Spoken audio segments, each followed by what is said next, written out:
The top business stories live from the Sky News room.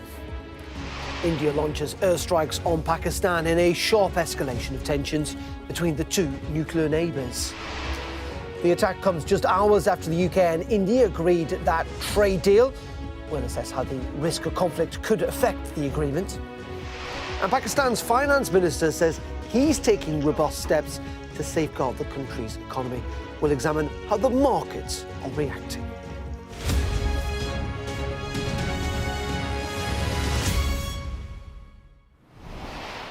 Very good morning. Welcome to Business Live on this Wednesday with me, Darren McCaffrey. Well, world leaders are urging restraint this morning after India launched airstrikes on Pakistan and Pakistan-controlled Kashmir. Pakistani officials say at least 26 people have been killed and dozens more injured. India says it hit terrorist camps in response to the attack on tourists in Indian-controlled Kashmir last month. It's a major escalation in tensions between the nuclear-armed nations. Pakistan's Prime Minister calling it an act of war. Well, speaking earlier on breakfasts here on Sky News, the Business Secretary, Jonathan Reynolds, told Wilfred Frost that both parties have an interest in regional stability. Of course, it's always worrying. This is a long-running conflict, very sadly. Both partners, India, Pakistan, have an interest in regional stability, and we're a friend and partner to both countries. So anything we can do from the United Kingdom in terms of dialogue, in terms of de-escalation, we stand ready and able to do so. What might that involve? I mean, we have a relatively recent example of this in 2019. Are you hopeful? Are you confident that the worst is behind us this morning or not? Well, you will understand that when there is action of this kind, we can anticipate it. We wouldn't have shared with us the details of the retaliatory response. I do know the Foreign Secretary's reached out to both partners, as have our American allies and other key partners, other key European allies as part of this. Sometimes what is required is a trusted channel of communication. That is for both parties to decide if that is the way forward. But they both do have that interest in de-escalation and, of course, in regional stability. That was Jonathan Reynolds speaking a little earlier here on Sky News. Well, let's now speak to Dr. Judith Jacob, Director of Geopolitical Risk at Forward Global. A very good morning to you, Judith. In many ways, this response is unsurprising, given the fact that it's been much talked about, but it's also clear this morning that it is far from the end of this escalation. Yes, I think that the situation is quite similar to what your colleagues described earlier in 2019. And there is a significant interest in de-escalation from both sides. I'm not saying that they're going to start playing cricket with each other imminently, but I do believe that the economic pressures, particularly on Pakistan, will prevent this from escalating to an all-out conflict. It is fascinating, those economic pressures, isn't it? Because if you look back maybe 40, 50 years ago, actually largely Pakistan and India's economy were quite comparable. And that's changed quite significantly, hasn't it? India is, not just in terms of population, and indeed in terms of its defence and military capabilities, by far the bigger country. It is economically too. Indeed. I think the Indian government over the past 20 years has taken significant steps to improving its economic competitiveness at a time where Pakistan has faced significant security and internal political challenges, be it the recent upheaval over the last few years and chaos in forming governments and the ousting of former Prime Minister Imran Khan. In addition to a very, very high spate of terrorist attacks, particularly in Balochistan. Could India afford an all-out war? I don't think any country really would countenance that so readily. I think that India, while it is in many ways militarily superior to its neighbor, ultimately has to contend with the fact that it is squaring off against another nuclear armed power. And I think that is a really significant constraint there. Just in terms of the volatility, and there's been a lot of volatility, as you say, particularly politically in Pakistan in recent decades, what is investor confidence effectively in that region? I mean, it's not going to be greater in Pakistan, but we've heard a lot in recent weeks about how businesses may well shift from China to India. given the tariffs that President Trump has imposed? Will potentially what we've seen in the last 24 hours change the calculation maybe for some investors, for some companies? I don't think so. Ultimately, I think a lot of the volatility between these two nations has been priced in when businesses choose to operate in South Asian region. I think that India in particular has taken steps to reassure investors that it is a welcoming place for business, as the recent trade deal with the United Kingdom has signified. I also think that the markets in India are a signal of this, that the rupee fell by a little bit today, but it did not bottom out in any significant way. So it suggests to me that businesses are indeed pricing this in. And at the root of all of this, of course, is Kashmir itself, a part of the world that is divided politically, has been fought over for decades, but in recent years has seen a little bit of an economic resurgence, primarily through tourism, which again is at the heart of the reason that we're seeing behind these military targeting in the last 24 hours. Yes, the attempts to make Jammu and Kashmir or Indian-administered Jammu and Kashmir a tourist center is a plan of the Indian government. I think that the recent attacks are a major setback to that, and that greater investment in border security and counterterrorism will have to take place before this becomes a really robust and dynamic tourism spot. But that said, the attempts to make it such a desirable place is a step in the right direction, because it provides economic opportunity to people living there. It gives people an alternative route to prosperity, and perhaps drives people away from joining terrorist organizations.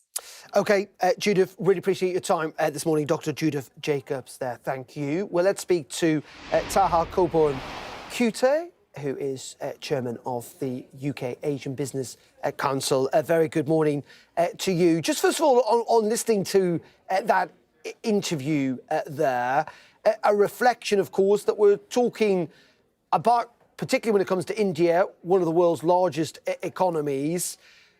And while Pakistan is a military power with a lot of nuclear weapons, I think effectively the same number of nuclear weapons as India has, they are very, very different economic entities, aren't they?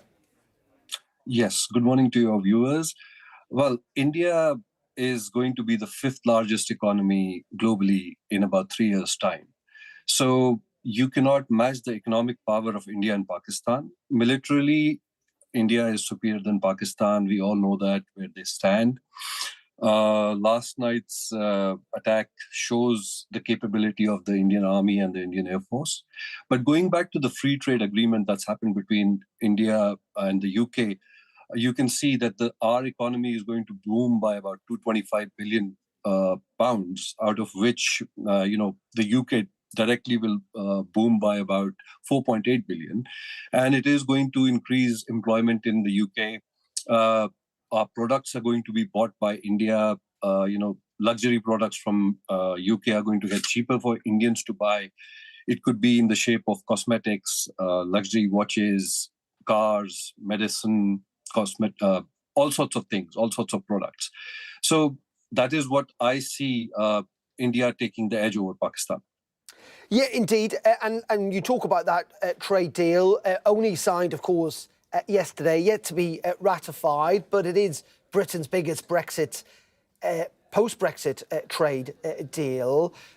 Do you feel potentially that what we've seen and the continued escalation, Pakistan today talking about that they will respond, that they could have an impact on this trade deal, or are we overreaching ourselves in suggesting that?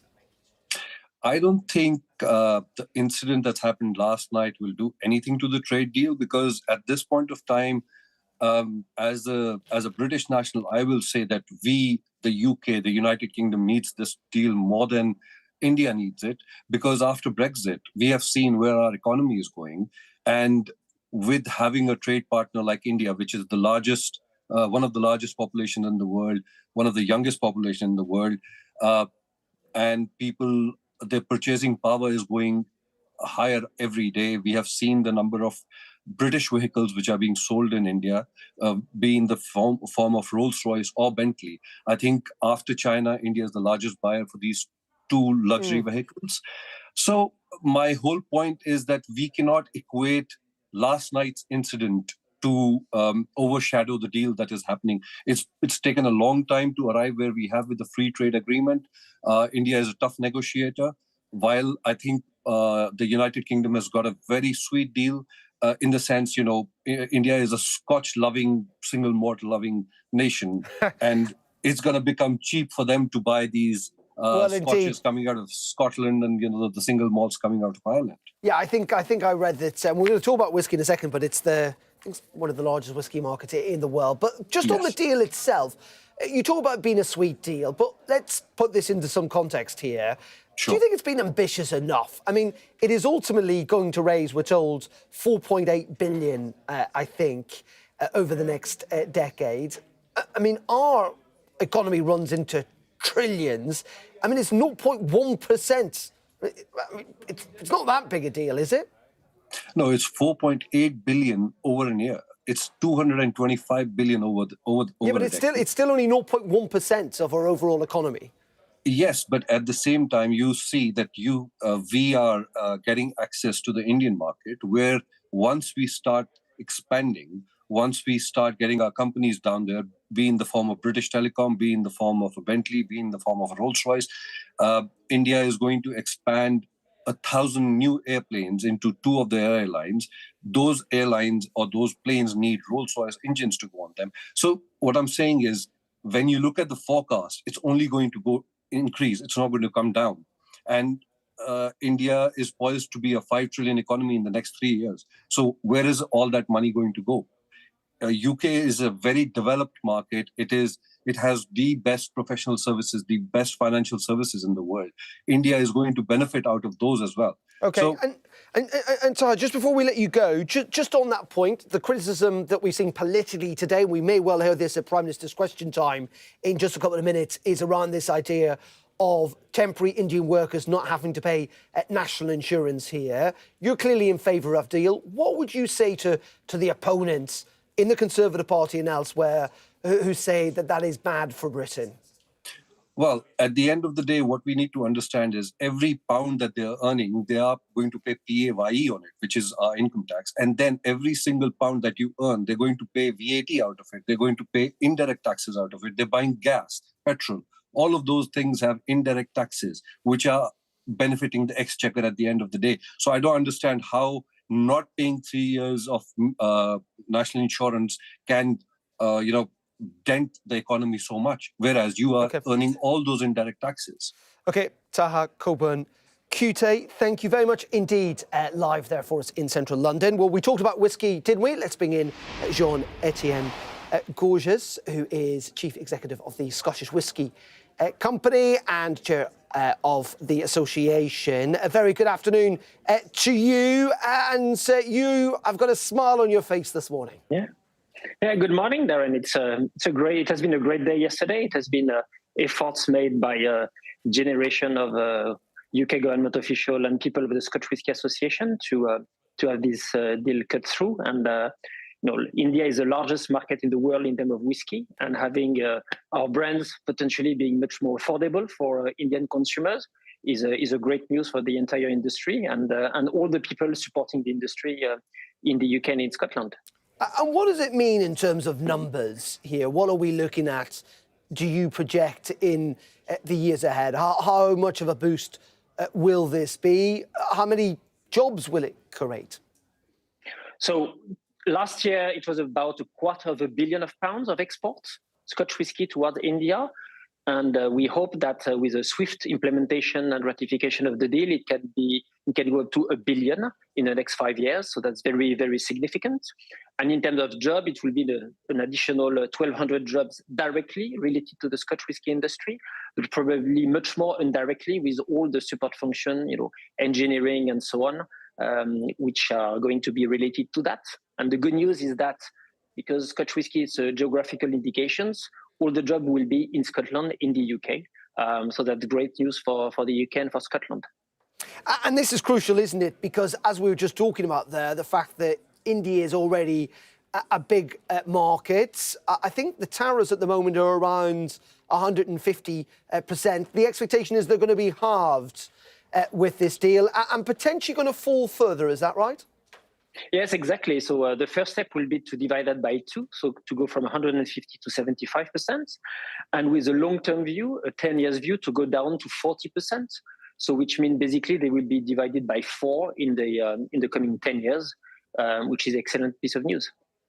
It is, and India is a crucial market, as you say. We're just talking about how Indians love their whiskey. Yeah, India is today the world's biggest whiskey consuming market. They consume a lot of Indian-made whiskies. Scotch whiskey is only 2 to 3% of the total. We hope it can double or triple in terms of volume. So, I mean, it's a fantastic news for the industry, and there is a real love and appetite for all type of Scotch whiskey and malt whiskies. It will make all our brands, whether they are big brands or smaller brands, much more affordable in order to reach a much wider audience in India. One other big crucial market, of course, in all of this is the United States, isn't it? It is the opposite story there in terms of tariffs, which the Scottish whisky industry has had to deal with in the past. Are you hoping that this much talked about UK-US trade deal may bring benefits for the industry too? What are you looking for? What would you want to see Jonathan Reynolds achieve with the United States? I think just to be back to where we were 3 months ago would be fantastic, because the tariffs were absolutely minimal in the US, and we didn't have this 10% additional tariff. And coming back to the situation before Liberation Day would be just great to achieve, and that the US is the number 1 market in value. India is in volume, but the US is India is in volume, but the US is in value. So that's what is at stake, and that will be a double happiness for the entire industry. Indeed. Well, I hope it works out well, Jean-Etienne Courges there. Thank you very much, live from Paris this morning. Thank you. Thank you for having me, Darren. OK, you're watching Business Live here on Sky News. Coming up in just a couple of minutes, we'll be looking at how the markets are doing today. The FTSE down a little. All the details after this break. Do stay tuned.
show of military might and menace. Why should the West trust you? Frankly, I don't care whether the West trusts us or not. Sky News. Get the full story first. Have a quick word for Sky News. Is the West right? Are you fueling Russia's war machine? American journalist Evan Gershkovich is on trial here, but was first on display. I'm Ivor Bennett, Sky's Moscow correspondent.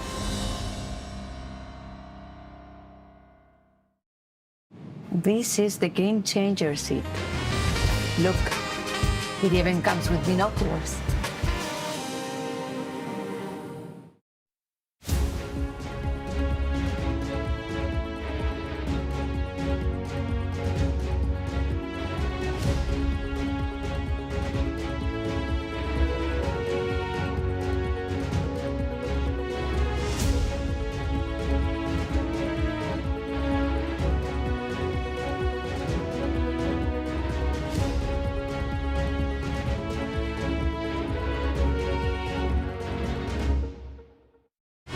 Fly Emirates, fly better.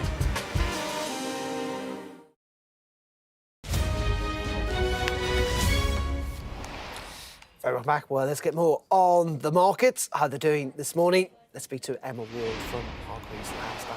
Emma, always a pleasure. Very good morning to you. Let's just start with that India-UK trade deal. I don't know if you heard my earlier discussions. Clearly quite significant in one sense. You know, Britain's biggest post-Brexit trade deal. But overall, I mean, as I was trying to demonstrate earlier, it is only 0.1% of the British economy. Yeah, I think you're absolutely right.